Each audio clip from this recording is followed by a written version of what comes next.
Programme Shabi Mehran with the legend callers. अस्सलामु अलैकुम। वालेकुम अस्सलाम। मेरे अपने दानिश भाई, कैसे हैं आप? अल्हम्दुलिल्लाह, आपकी दुआ दशाएं तारुफ जमाने के लिए। लाहौर से अमीन आजम मुंतजर बात कर रहा हूँ। यस अमीन साईं शायरी। Thank you sir. सनम की जुदाई ने दर्द की लज्जत में जीना सिखाया। वाह वाह। शहर बड़े अशकों के छलक से जाम पीना सिखाया। वल्लाह।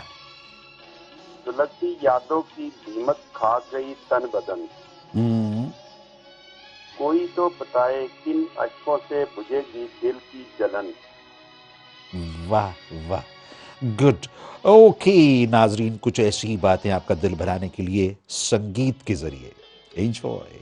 प्यार का वादा ऐसे निभा